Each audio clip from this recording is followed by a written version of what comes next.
Le plus fort des exorcistes de grade 1 se dévoile à nous, entre une technique élaborée et conscience des autres, offrant une prestation surprenante face à l'exorciste le plus fort de l'histoire.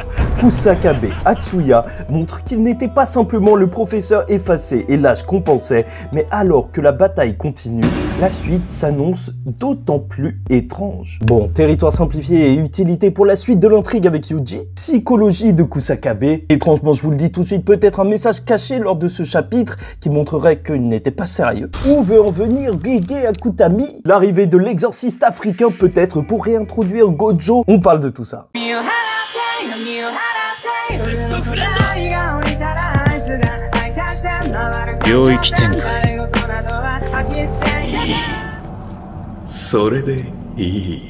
Mesdames et messieurs, ici Chage et on se retrouve aujourd'hui pour la review du chapitre 254 de Jujutsu Kaisen. La bataille du No Man's Land infestée de fléaux de Shinjuku, partie 26. Et oui, bien sûr, est-ce que c'est trop long? Est-ce que ça passerait mieux en anime ou tout à la suite en lisant le tome? Franchement, je sais pas, on relira ça plus tard, mais je suis sûr que Gege Akutami nous prépare quelque chose. La hype baisse, mais elle reviendra car là, on est en train de quand même nous placer plein d'éléments et ce sera aussi le sujet de la vidéo. Mais en soi, c'est vrai qu'il y a un problème en ce moment et c'est pour ça que je vais dédier une vidéo à ça mercredi ou au mieux mardi et allez-y, n'hésitez pas à me dire ce que vous pensez actuellement de Jujutsu Kaisen. Est-ce que vous pensez que le récit s'est dégradé? Est-ce que Gege Akutami est finito? Moi je vais détailler ça, mais croyez-moi, ça reviendra. Jujutsu Kaisen, c'est déjà arrivé et ça reviendra. La hype remonte. Enfin bref, dans tous les cas, n'hésitez pas à liker ou disliker la vidéo, commenter, donner votre avis en commentaire, donc, et vous abonner si vous n'êtes pas encore abonné. Parce que même si la hype descend, les vrais fans sont encore là. On fait des vidéos qui n'intéressent personne, mais qui parlent de l'histoire profonde de Jujutsu Kaisen, qui sont juste pleines de sens et parfois ça parle pas de puissance. Donc, n'hésitez pas à aller voir. Mais quoi qu'il en soit, aujourd'hui, le gros sujet, c'est Kusakabe. On commence tout de suite. En parlant de la force de Kusakabe, le territoire simplifié au paroxysme et quelle en sera la suite? Bon, ce qui est juste génial, c'est que même Sukuna, il est perplexe en voyant Kusakabe. Il voit un mec se battre avec une épée, alors que lui, il peut lancer des découpes invisibles comme ça, quand il veut. Ça n'a aucun sens de venir attaquer Sukuna comme ça. C'est vrai que c'est bizarre, c'est vrai que ça a l'air ridicule. Et je suis content parce que nous aussi, on trouve ça bizarre. Et ce que j'apprécie, c'est qu'autant Kusakabe est impressionnant dans un certain sens, autant dans un autre, bah c'est vrai. Sukuna, il est resté comme ça tout le long du combat, il a attaqué sans bouger le doigt, il observe véritablement jusqu'où ça peut aller en regardant et s'amusant. Voilà, juste de voir la prestation. Là, on te dit qu'il n'est pas à fond, bah j'y crois totalement. Et en fait, ce qui fait la particularité de Kusakabe, c'est que même si Nanami et Mei Mei sont au-dessus physiquement, Nanami le dit, il a du mal à l'imaginer perdre, car il a une énorme maîtrise de l'escrime, plusieurs techniques de barrière, des connaissances et un raisonnement qui font sa plus grande force, et c'est un véritable couteau suisse que même Mei Mei elle pourrait emmener sur une île déserte.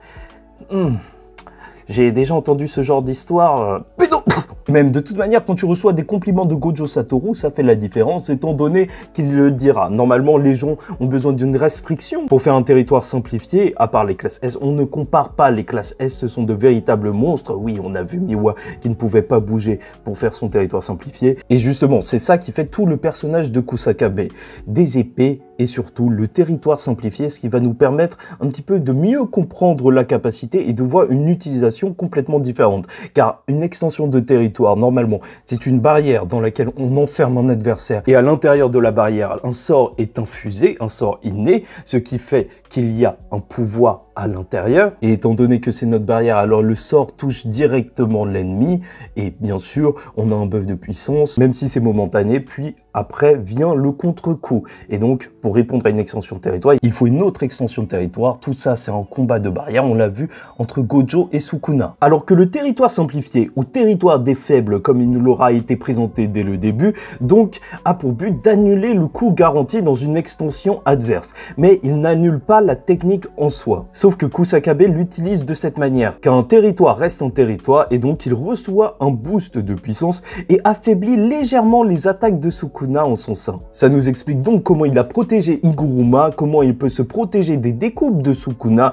car il utilise un territoire simple comme un véritable territoire défensif. Et à l'intérieur de celui-ci, comme le faisait Miwa, donc il met des données automatiques dans le territoire simplifié pour qu'il y ait une réponse qui se fait elle aussi automatiquement automatiquement dès que quelque chose rentre en son sein, donc il se défend direct. Et ça, couplé à son analyse des mouvements et variations d'énergie occulte qui lui permettent de voir dès que Sukuna va attaquer, alors ça fait qu'il arrive à parer les coups du roi des fléaux. Et ça va tellement loin qu'il arrive quand même à gérer des découpes que Sukuna fait sans même bouger. Ouais, en vrai, le temps de réaction est plutôt monstrueux. T'as vraiment l'impression qu'il se défend d'une impact de balle et je trouve que la page est géniale. Tu ressens véritablement la pression qu'il a, les gouttes de sueur. Là, chacun des coups peut être le dernier. Et donc voilà, défensivement, il est au top, mais ça ne suffit pas pour devenir le plus fort des classes 1. C'est bien qu'il est particulier, car je vous le rappelle, il n'a pas de sort inné. Et c'est donc aussi offensivement qu'il va faire la différence. Même Gojo est bluffé de voir à quel point il peut élargir son territoire simplifié. En effet, il peut augmenter sa portée. Normalement, c'est une technique qui sert de défense, le territoire simplifié, ou de contre-attaque, mais il a grandi tellement qu'il peut mettre son ennemi à l'intérieur et empêche Sukuna de charger son sort pour découper le monde dans son territoire simple. C'est vraiment un mini-territoire où il attrape les gens. C'est donc là qu'il va montrer de quoi il est capable offensivement. Et quand même, c'est à noter. Puisqu'il va aller jusqu'à lacérer Sukuna, et c'est juste monstrueux en vrai. Tu te rends compte, le roi des fléaux, possible parallèle avec Yuji. En tout cas, personne ne peut éviter ça selon Nanami, sauf Gojo Satoru, pas besoin d'esquiver. Bon, on en reparlera parce que étrangement, ce chapitre nous parle un petit peu trop de Gojo, et c'est pour ça que je pense qu'il y a quand même une raison cachée. Même si après ces énormes coups, sa lame va se briser, il va continuer. Juste lancer son manteau sur le roi des fléaux et commencer à le tabasser, ce qui est tellement impressionnant dans le sens où même juste quand même faire voler le roi des fléaux avec un coup physique, c'est complètement fou. En fait, son territoire simplifié, ça lui permet vraiment de devenir beaucoup plus fort. Le roi des fléaux a volé. Et surtout, c'est Kusakabe qui a fait ça. Qui penserait voir ça? Et il peut même se battre avec sa lame brisée puisqu'il va se lancer sur Sukuna avec une lame d'énergie occulte. Mais c'était trop prévisible. Il a visé son cœur abîmé par Maki. Et bon, voilà pour les prouesses physiques de Kusakabe. Et bien sûr, on peut se demander à quoi ça va nous servir en fait d'avoir vu autant de choses. Et je vous rappellerai que même les petits combats comme ça nous permet de développer l'univers de Jujutsu Kaisen et d'avoir une meilleure compréhension de celui-ci, de l'exorcisme, puis ça peut être réutilisé après. Tu vois vraiment que son utilisation du territoire simplifié, on dirait un mix de tout ce qu'on a vu. La technique anti-territoire, la pluie de pétales épris des grands clans. Au final, Kusakabe, il peut aussi répondre à certaines attaques. Et ça rappelle à quel point les barrières sont importantes parce que tu peux mettre des informations à l'intérieur pour gérer des situations différentes.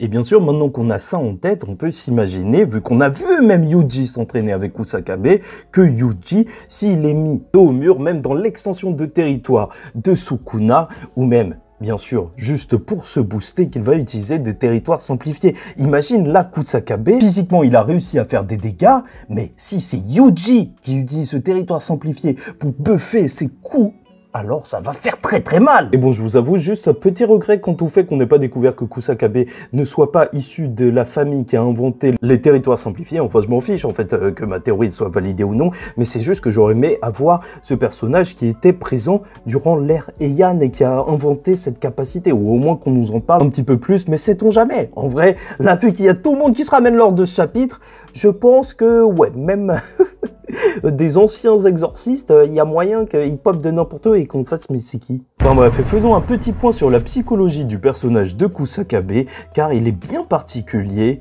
il est gentil. Et donc il est à part en tant qu'exorciste en termes de technique, mais aussi en termes de caractère, c'est vraiment très particulier. Puisque plusieurs fois lors de ce chapitre, pour ne le hyper, on va avoir les dialogues comme lors du chapitre précédent avec les grades 1. Oui, Gege Akutami abuse, mais ça marche pour hyper les personnages, et ça marche encore plus pour le personnage de Kusakabe, car justement, il se bat pour les autres, d'après eux, et c'est un bon gars. Carrément, après qu'ils disent ça, on a une case où, justement, Kusakabe est dans une pose de l'éveillé, tu vois, retourné en arrière, en train de voler à la Gojo, et lui est en train de dire que si les élèves se donnent à fond, s'ils sont prêts à mourir, il faut quelqu'un pour les protéger, et c'est lui qui va le faire, il se doit de le faire. Et donc, il se bat à fond pour les autres, c'est un gentil, Voilà, et normalement, je serais pas choqué. C'est un message classique, voire habituel dans les autres mangas. Sauf que ça n'a jamais été dit aussi frontalement que là, avec le personnage de Kusakabe dans Jujutsu Kaisen. T'as un petit peu de ça avec Gojo,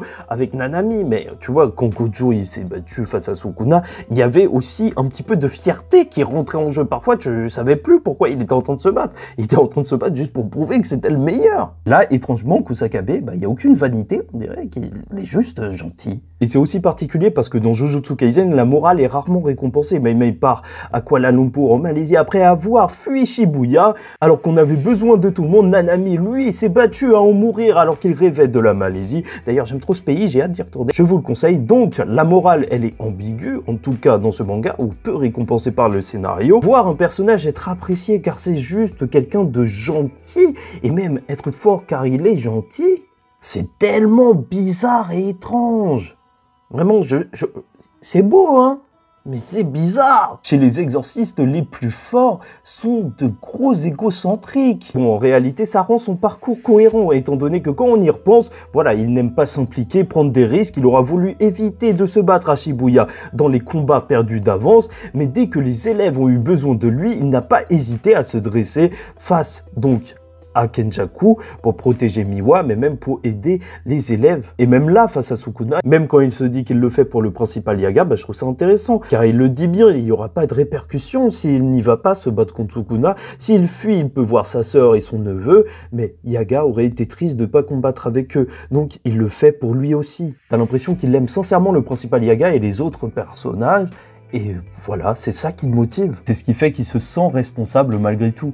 En fait, sa logique, c'est un petit peu qu'il va venir sur le terrain s'il n'y a pas d'autre option, s'il doit protéger des personnes auxquelles il tient, et c'est, voilà, c'est le dernier recours. Même s'il a peur, il sera là. C'est pour ça que malgré tout, je trouve que c'est un grand personnage. Mais bon, en vrai, on est face à Sukuna, et c'est pour ça que ça va vite se terminer, donc parlons-en. La mort de Kusakabe, et est-ce que c'est à moitié une blague? Parce que bien sûr, là, on a un Sukuna qui lance des sorts, des découpes, sans même bouger un doigt. Et t'as cette page hyper hypante où on voit l'exorciste le plus fort de l'histoire qui attrape la lame de Kusakabe. Vu que Kusakabe il venait de se lancer, il y avait un petit peu cette impression de vitesse, cette impression qu'il allait tout donner.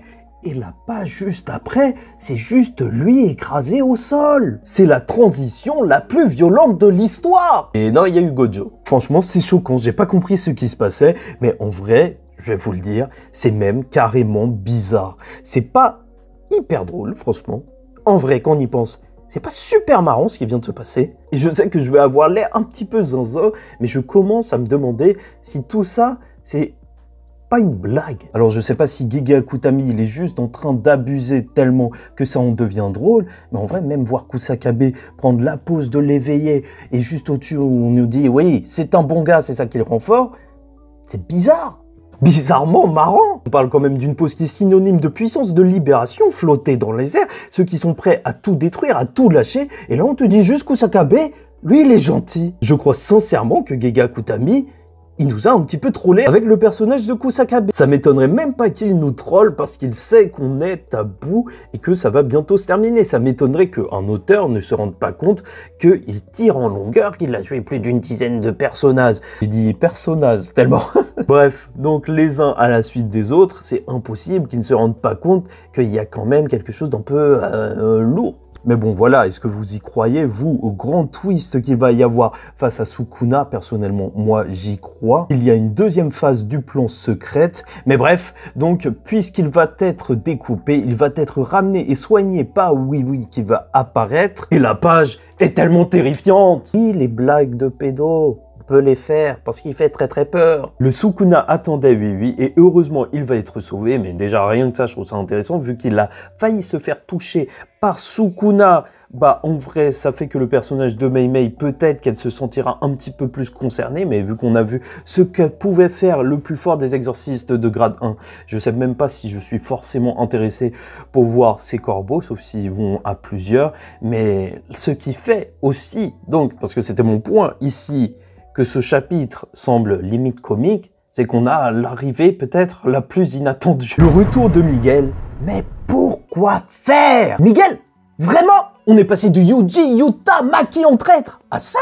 T'aurais pu nous ramener Nobara, Todo, Joe Goat. Là, ça n'aurait aucun sens. Mais juste, le revoir se faire défoncer, ce serait toujours un plaisir. Mais non, tu nous sors n'importe qui. Qu'est-ce que ça veut dire? Est-ce que le prochain sera Jean-Karim Sissoko, le plus fort des exorcistes français, celui qui a maudit une meuf qui passait à Châtelet parce qu'elle ne lui a pas passé son snap? C'est possible, puisqu'on a même l'intervention d'un mec qui a apparu que 4 cases durant le manga. Mais en vrai, bien sûr que ce sera intéressant et que Miguel, c'est quand même un très puissant personnage, même si, bien sûr, on le voit pas détruire Sukuna. Mais bon, quand on y repense et qu'on ne pense pas au combat du film, qui est peut-être non canon parce que t'as vraiment l'impression que il devait 5 €, le tabassage était beaucoup trop violent. Mais en vrai, même si ces canons résistaient à ce tabassage, alors qu'un seul coup de poing de Gojo, certes bien concentré, a fait voler Uraome, bah c'est complètement fou. C'est quand même celui qui a fait que Gojo, au lieu d'aller aider ses élèves qui se faisaient attaquer par Geto, est resté. Donc il estimait Miguel assez dangereux pour laisser ses élèves face à un ennemi super puissant. En plus de ça, il lui a même confié Yuta, alors que pour lui c'était la relève. Et même lors de ce chapitre, juste enlever Ui devant Sukuna qui allait attaquer,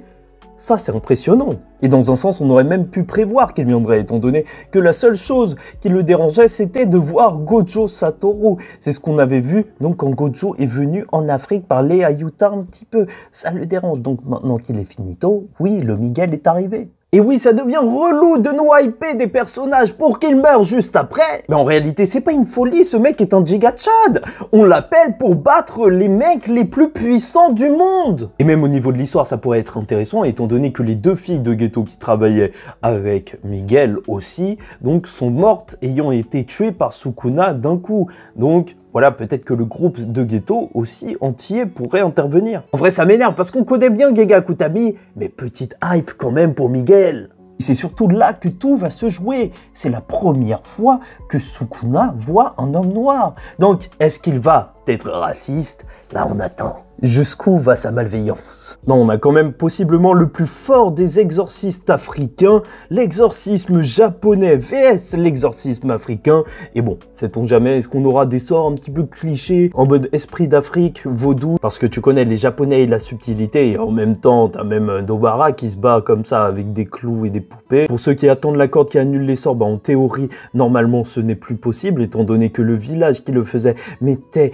des centaines d'années, donc pour entrer c'est un petit bout, et il l'aura utilisé contre Gojo, surtout pour annuler son sort et qu'il ne soit plus intouchable. Mais en plus, on n'a pas véritablement le même problème face à Sukuna. Mais franchement, à ce niveau-là, je trouve ça super intéressant, même si on apprend que le village, il construit des armes pour les exorcistes comme ça, et en des milliers d'années, et c'est pour ça qu'elles sont super puissantes, et qu'il y en a une parfaite pour Sukuna. Même ça, j'aimerais bien. Ce serait zinzin, mais depuis qu'on nous a dit donc que la barrière de Tengen faisait que les exorcistes viennent principalement du Japon, on voit un d'un autre continent aussi riche culturellement, mais ça peut être super intéressant, même le Sukuna il peut être choqué. Et bon, je suis toujours aussi relou, donc est-ce que ce serait pas, en fait, nous lâcher ce personnage juste pour commencer à nous réintroduire Gojo? Parce que oui, Gege Kutami, sois maudit, pourquoi tu dessines Gojo en train de manger une glace? Tu sais très bien que les gens bizarres vont faire des choses bizarres. En vrai, il m'énerve surtout parce que Kusakabe a réussi à sentir que Sukuna était en train d'élargir sa cible pour découper le monde, et pas Gojo avec le 6e œil. Mais bref, c'est bien parce que plus le manga avance, plus les gens meurent,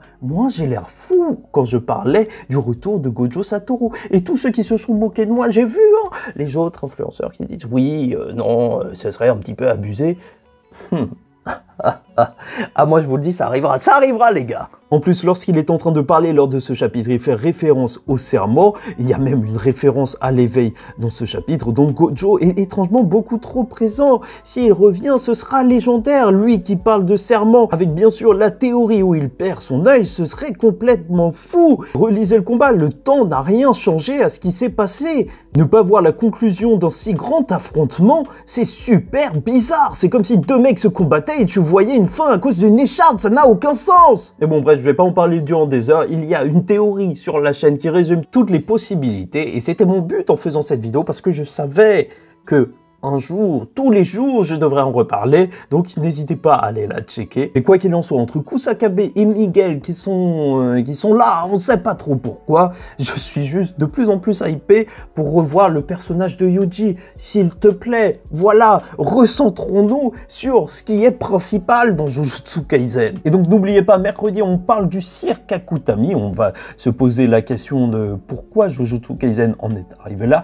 Que veut faire Gege Akutami? Est-ce qu'il a tué son manga? Peut-être bien sûr qu'il nous prépare donc un des plus gros twists de tous les temps. Le retour de tout le monde dans une seule page qui fera crier la planète à la Avengers, et ce serait juste monstrueux. Enfin, dans tous les cas, il doit se passer quelque chose d'énorme parce qu'à ce point-là, je pense que la seule solution, c'est d'appeler le multivers et de voir Naruto et Sasuke se battre avec Spider-Man face à Sukuna. Et même ça, j'y crois pas trop. Je sais pas si je crois en leur victoire. Bref, et globalement, le chapitre 254 de Jujutsu Kaisen est étrange. Le personnage même de Kusakabe se révèle digne du titre du plus fort du grade 1.